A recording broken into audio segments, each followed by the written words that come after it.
할렐루야. 오늘은 하나님의 심판 로마서 2장 1절에서 16절 말씀을 가지고 은혜를 나누겠습니다. 여러분, 신앙생활을 했을 때 가장 무서운 것이 무엇입니까? 그것은 바로 변화되지 않는 그리스도인인 것입니다. 칼 막스는 책상에 앉아서 생각만 하는 철학자들을 가장 싫어했다고 합니다. 그런 이런 말을 남겼습니다.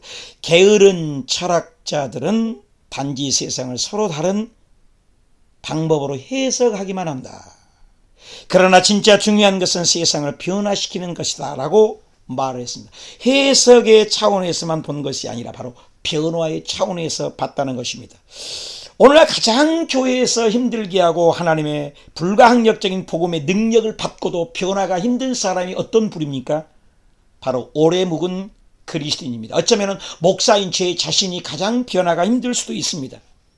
영혼의 각질이 두터워서 너무나 두터워서 쉽게 말씀을 도달하지 못하고 발전하지 못한다는 것입니다. 그런즉 고린도후서 5장 17절에는 그런즉 누구든지 그리스도 안에 있으면 새로운 피조물이라.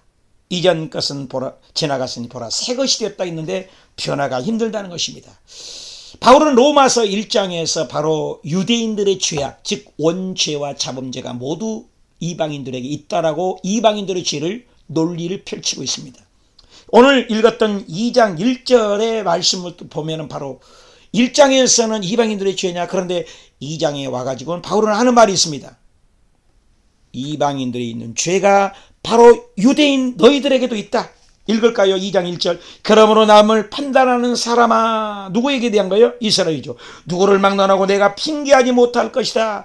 로마서 1장 20절에도 핑계하지 못한다고 했습니다. 하나님의 능력과 신성이 그 만드신 만물의 모든 사람들에게 살아계신 하나님의 능력을 보여주고 해달과 별들도 하늘의 눈과 비를 통해서 알려준다고 저는 말씀을 드렸습니다. 그런데 이방인들에게만 핑계하지 못하는 그 자연적인 계시를 통해서도 예수님을 못 만나고 하나님을 못 만났지만 이 유대인 너희들에게도 핑계하지 못할 것이 있다.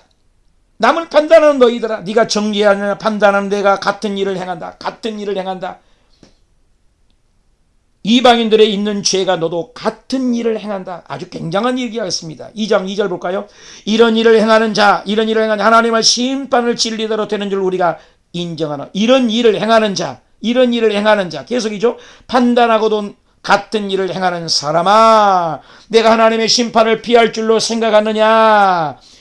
이방인들만 하나님의 심판을 피할 수 없는 것이 아니라 유대인 너희에게도 피할 수가 없다.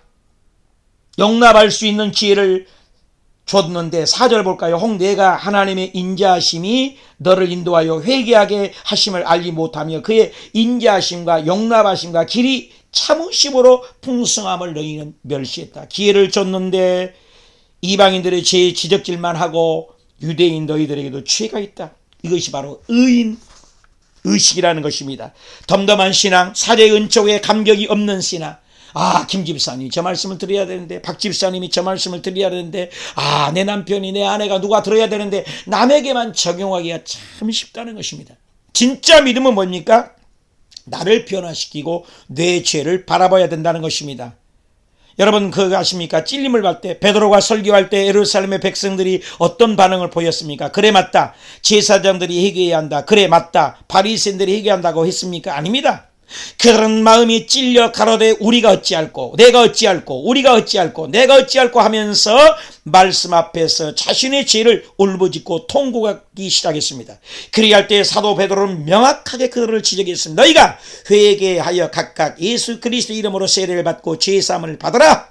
그리하면 성령을 선물로 받으리라. 나의 복음입니다. 나에게 적용하는 말입니다. 위기와 힘들과 지침이 올 때 하나님의 말씀을 누구에게 적용해야 된다는 것입니까? 나에게 적용해야 된다는 것입니다. 많은 사람은 말씀을 남에게 적용합니다. 그리고 쉽게 내뱉은 말이 말세야. 때가 됐어. 코로나19 봐. 말세는 말세야. 목사가 사랑이 있어야 돼. 목사가 절에서 되겠어. 사랑이 없어 말세야. 역시 말세야. 장로님이 깨어서 기도해야 되는데 장로님이 저렇게 기도하는 것을 보니 역시 말세야. 집사님이 예배만 드리지 철부지야. 그래 말세야. 예수 믿는 사람들 봐봐. 저게 말세야. 이렇게 엉뚱한 사람에게 적용합니다. 나에게 적용하려고 하지 않습니다. 바로 그 사람들이 누굽니까? 바리새인들 아닙니까? 누가복음 18장 11절 이하에 보십시오. 바리새인들은 서서 따로 기도하여 가라되 하나님이여 나는 다른 사람들에게 토색과 불의와 가늠한 자들과 같이 되지 않습니다. 나는 그런 사람이 아닙니다. 그리고 옆에 있는 세리야도 같이 함을 감사합니다. 반면에 바리새인들은 계속 남에게 말씀만 적용합니다. 그런데 옆에 있는 세리를 보십시오. 세리의 기도는 뭐라고 합니까? 누가복음 18장 11절 이하에 감히 눈을 들어 하늘을 우러러 보지도 못하고 다만 가슴을 치며 가로되 하나님이여 나를 불쌍히 여겨 주시옵소서. 나는 바로 죄인입니다. 바리새인은 자신의 죄를 보지 못하고 남의 죄만 보는 사람이 아니겠습니까? 그래서 은혜가 없습니다. 반면에 세리는 자기의 죄의식을 가지고 자기 죄를 직면했습니다. 사도의 은총을 체험했습니다. 성경은 이 사람이 저 사람보다 의롭다 하심을 받고 집에 내려갔느라고 기록합니다. 바리새인들은 거절당했습니다. 세리는 하나님께 연락되었습니다. 예수님께서는 양심의 말씀에 감동이 있는 바로 세리의 기도를 인정했습니다. 오늘날 하나님의 말씀을 이 유대인처럼 남만을 판단하는 사람이 많다는 것입니다. 콜롬비아 신학계의 스티븐 옥스포드 교수의 지도력에 대해서 매우 인상 깊은 말을 했습니다. 그리스도인이 리더십이라는 것은 꿇는 무릎, 젖은 눈, 깨어진 심장에 있다. 여러분 정말로 뛰어난 리더십을 지닌 지도자가 되고 싶습니까? 정말로 하나님의 사람이 되고 싶습니까? 하나님 앞에 무릎을 꿇고 젖은 눈이 있고 깨어진 심장이 있는 무릎을 꿇으십시오. 그러면 하나님의 기적이 오늘도 저와 여러분의 삶 속에 나타나게 될 줄 믿습니다. 우리 5절을 보겠습니다. 지금 5절에 다만 네 고집과 회개로 아니하고 마음을 따라 진노의 날 그 하나님의 의로운 심판이 나타난 그날에 임할 진노를 네가 쌓고 있는도다. 유대인들은 지금 남은 판단만 하고 정죄만 하고 있습니다. 진정 그 죄의 가치를 자기에게 적용하지 못하고 있습니다. 입술로만 번제하고 있습니다. 그 고집이 얼마나 대단합니까? 잠언 18장 27절에 죽고 사는 권세가 우리 혀에 달려있다니 입술로 범죄합니다. 마태복음 12장 37절에 내 말로 의롭다함을 받고 내 말로 정죄함을 받으리라. 우리가 말로 열매를 맺는 것입니다. 민수기 14장 28절에는 그들은 광야에서 하나님을 얼마나 원망했습니다. 피, 개구리, 파리, 악질, 독조, 우박, 메뚜기, 흑암의 장자의 죽음까지 줬던 그 하나님 원망해서 그들이 밤에 죽겠다, 못 살겠다, 후회하여 죽겠다 했는데 입술로 범죄해서 그들은 40년 광야를 회진하고 고생하지 않았습니까? 우리 말이 입술의 고백이 중요하다는 것입니다. 다만 고집대로 아니하고 사람의 진노에 달해 하나님의 의로운 심판대 앞에 쓴다는 것입니다. 사랑하는 여러분, 우리가 정말로 고집 부리지 말아야 합니다. 고집 부리면서 이스라엘 백성들은 불과 일주일 아니면 길게 보름이면 갈 수 있는 그런 거리를 40년 동안 고생을 했습니다. 여러분, 예수님이 십자가에 못 박힐 때 양편에 두 강도가 있었습니다. 좌편 강도는 네가 하나님이면 내려오고 너도 살리고 나도 살려봐라. 그러나 우편 강도는 뭘 하겠습니까? 주여 나를 용서하시옵시고 당신이 날아갈 때 나를 기억하라고 했을 때 그 우편 강도는 구원받았습니다. 오늘날 많은 고집이 세서 황소 고집이라는 것입니다. 고집 부리고 회개 부리는 유대인들의 죄악상을 지금 얘기하고 있습니다. 목이 곧은 백성이라고 얘기하고 있습니다. 이사야 1장 5절에 보면 너희가 어찌하여 매를 더 맞으려고 더욱 패역하느냐? 머리는 병들었다. 온 마음은 피곤하였다. 발바닥에서 머리에 성한 곳이 없이 상한 것과 터진 것과 새로 맞은 흔적뿐이오늘 목이 곧은 이스라엘 백성에 대해서 얘기하고 있습니까? 누가 이 위대한 하나님의 종입니까? 누가 이렇게 성자라고 부를 수 있습니까? 회개하는 자입니다. 돌이킨 자입니다. 하나님의 말씀 앞에 무릎을 꿇은 자인 것입니다. 말씀을 나에게 적용하는 자입니다. 여러분, 다윗이 위대한 성자라고 왜 얘기했습니까? 골리앗을 물리친 용맹, 블레셋을 물리치는 많은 승리를 거둔 것이 아닙니다. 다윗이 위대한 사람은 바로 다윗이 나단의 선지자 가서 이스라엘의 도둑질이 바로 당신이요 할 때에 더 이상 변명 없이 그대로 무릎을 꿇는 태도, 다윗이 성군으로 만든 원동력이 바로 성자는 바로 죄 짓지 않는 자가 아닙니다. 성자나 바로 죄 짓지 않는 자가 아니라 죄를 회개하는 자라는 것을 명심해야 합니다. 오늘 우리 구절을 보겠습니다. 구절에 보면은 악을 행하는 각 사람에게 영에는 환난과 곤고가 있으리니 먼저 유대인에게요 그대로 헬라인에게 말하고 있습니다. 모든 사람이 죄 아래 바울은 몰고 가고 있습니다. 미국의 미키 크로스라는 깡패 출신이 붕사가 있었습니다. 그는 과거에 뉴욕 암흑의 왕초였습니다. 경찰에 간담한 선을 하고 죄를 지었습니다. 음란죄, 방화죄, 살인죄, 강도를 죄를 지어서 그가 하는 일은 손으로 하지 못한 일이 없었다고 합니다. 돈과 여자와 술과 좌우지간에 육체를 하는 모든 죄를 다 지었습니다. 그러나 그가 밤에 잘 때 어떻게 잤는지 아십니까? 밤에 문을 열쇠를 잡고 그리고 겁을 먹고 베개 밑에 항상 권총을 넣고 자고 항상 부하의 배신감을 감시하는 삶을 살았습니다. 항상 끊임없는 불안과 초절 가운데 살았습니다. 밤에는 홀로 있을 때 눈물로 베개를 적실 때가 많았다고 합니다. 마음의 고독과 슬픔과 괴로움을 날마다 몸부림치며 살았다고 하는 것입니다. 평강이 없었습니다. 기쁨이 없었습니다. 시편에서도 악인에게는 평강이 없다라고 말씀하고 있지 않습니까? 4년 전쯤에 우리나라에서 있었던 일입니다. 어떤 사람이 범죄를 저지르고 도망갔습니다. 사법용어로 공소시효라는 것이 있습니다. 공소시효라는 어떤 형벌을 받을 수 있는 기간인데 그 기가 잘못 계산해서 공소시효 6년짜리였나 봅니다. 그런데 이 사람이 날짜를 잘못 계산해서 3일 일찍 자수를 했습니다. 그런데 억울하게 쇠고랑을 차게 되었습니다. 우리 같으면 뭐라고 하겠습니까? 참 재수 없겠다. 안 됐다, 안타깝다, 그 3일 좀 기다리지, 이런 말을 했을 것입니다. 그런데 이렇게 잡혀간 그 사람이 무슨 말을 남긴 줄 아십니까? 시원하다, 참 시원하다 였습니다. 그동안에 내가 얼마나 불안했는지 아십니까? 이제 잡혀가니 발 뻗고 잠이나 실컷 잘 수 있겠다라고 얘기했습니다. 그동안에 잡히지 않았지만 정말로 안식이, 정말로 평안이, 악인에게는 평안이 없다는 것입니다. 그러므로 진정한 평화, 헬라인에게나 유대인에게나 동일하게 이런 죄가 있다는 것입니다. 오늘 10절을 볼까요? 10절에 선을 행하는 각 사람에게 영광과 존귀와 평강이 있으니 먼저 유대인에게요 그리고 헬라인에게다 이는 하나님께 외모로 취하심이 없느니라. 중심에 죄가 있는 자는 그 누구도 그 죄에서 벗어날 수가 없다는 것입니다. 아무것도 염려하지 말고 오직 모든 일에 기도와 간구로 너희 구할 것을 감사함으로 아뢰라. 여러분, 성도 여러분, 염려와 불안과 초조를 가지고 살아가고 있지 않습니까? 여러분, 이방인에게 죄만 있습니까? 선택받은 선민 이스라엘에게만 죄만 있습니까? 모든 사람에게 죄가 있다고 바울은 지금 힘으로 가고 있습니다.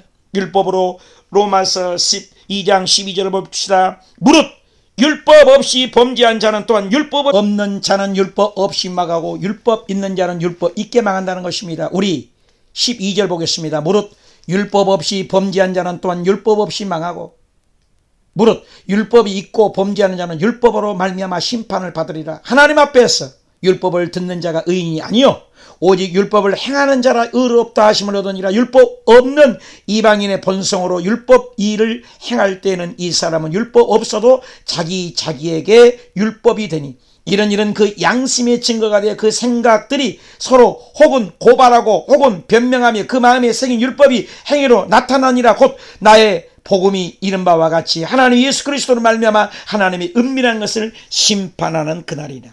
쉽게 얘기합니다. 유대 이방인에게도 1장에서는 죄인이고 2장에서도 선택받은 유대인들도 죄인이고 우리 인생에는 하나님의 심판대 앞에서 벗어날 사람이 없다. 로마서 14장 12절은 각 사람이 자기 일을 하나님 앞에 직구한다는 것입니다. 하나님 앞에 서는 그날 우리는 자동적으로 자기의 모든 죄를 고백한다는 것입니다. 율법이 있는 자는 유대인이요 율법 없는 자는 이방인을 가르칩니다. 율법이 있는 자는 율법의 심판을 받기에 율법을 행하는 것이 중요하지만 율법 없는 자에게는 양심의 심판의 근거가 된다는 것입니다. 사람마다 양심의 법이 있다는 것입니다. 양심을 속일 수 없고 양심 선언을 하지 않습니까? 양심은 하나님이 우리 마음에 새긴 율법입니다. 이방인에게도 양심의 율법이 역할을 합니다. 하나님은 각 사람에게 양심에 따라 그 죄를 심판하시고 또 하나님을 믿지 않는 자는 그분의 심판 앞에 섰을 때 아무 변명할 수 없도록 그 양심에 그의 죄를 증명하기 때문입니다. 내 힘으로는 양심의 법을 제시하고 선악의 기준을 만족시키지 못합니다. 알지도 못합니다. 그런데 하나님께서 우리 양심의 법을 주어서 오직 그리스도의 은혜로만 구원받지, 우리는 과거의 죄, 현재의 죄, 누구나 죄입니다. 사랑하는 여러분, 오늘 말씀을 듣고 진정으로 내 죄를 깨달았습니까? 누군가의 잘못을 죄의 지적질만 하고 있지는 않습니까? 동서, 고급, 남녀, 노소, 빈부, 귀천을 하고 우리가 죄를 인정하는 사람입니까? 나를 길이 참아주신 하나님의 생각을 기억하고 예수님을 영접하십니까? 최근 다른 사람의 조언이나 권면을 듣고 양심에 찔린 죄는 있습니까? 없습니까? 그때 나는 어떻게 반응했습니까? 진정한 죄, 내가 죄인이라고 고백할 때 하나님은 과거의 죄, 현재의 죄, 미래의 죄, 예수님의 십자가 보혈로 머리에서 발끝까지 주홍같이 진홍같이 붉어도 눈과 같이 흰 양털같이 우리를 희게 만드는 그 사랑 속에 오늘 또 믿음으로 승리하길 예수님의 이름으로 축복합니다. 기도합니다. 하나님 아버지, 제가 하나님을 판단한 대상임을 잊고 오히려 다른 이들을 죄를 지적질하고 내 판단, 내 의지로 잣대질했던 그 죄를 용서하여 주옵소서. 하나님을 길이 참으시며 용서하신 그 하나님의 사랑을, 영광과 존귀와 썩지 않을 것을 구했던 잘못을 용서하여 주시고, 이제 내가 용납하고 남의 죄를 적용하고 내 죄를 적용하게 하시고, 저를 용납해 주신 하나님의 사랑으로 어떤 일을 해도 하나님의 영광을 위해 살아가는 복된 하루가 되게 하여 주옵소서. 주 예수님의 이름으로 축복하며 기도 올렸습니다. 아멘.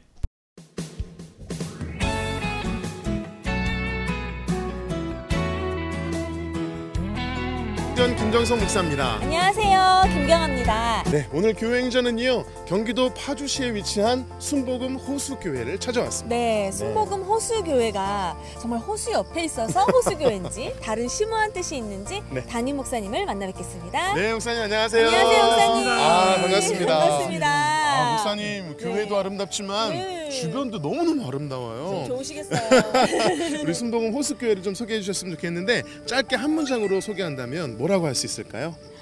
우리 순복음 호수교회는 예수 그리스도의 사랑으로 지역사회를 섬기고 사랑하는 교회입니다. 네, 예수 그리스도의 사랑으로 지역사회도 섬기고 또 뭐라고 하셨는데 끝도 없이 표현을 해주셨는데요. 그렇다면 목사님, 우리 순복음 호수교회를 섬기는 우리 성도님들은 어떤 분들인지 역시 한 문장으로 표현해 주시죠. 말씀 충만, 성령 충만, 그리고 섬기고 사랑하는 성도님들입니다. 네, 충만. 뭐가 많이 충만됐어요. 네. 그래요. 좋으시겠어요, 우리 순복음 호수교회 정말 궁금해지고 네. 또 성도님들 궁금해지는데요. 오늘 교회 행전은요, 순복음 호수교회와 함께합니다. 2015년 경기도 파주시 운정신도시에 세워진 순복음 호수교회. 여의도 순복음교회의 500개 개척교회 프로젝트 중 468번째로 개척되어 가정같은 교회로 세워지고 있다. 기적이 상식이 되는 교회, 순복음 호수교회. 순복음 호수교회는 영혼을 살리는 구속사를 이루기 위해서 계절에 따라 다양한 방법으로 복음을 전하고 있다. 영혼 구원과 함께 강조하고 있는 것은 지역사회와의 연합사역이다.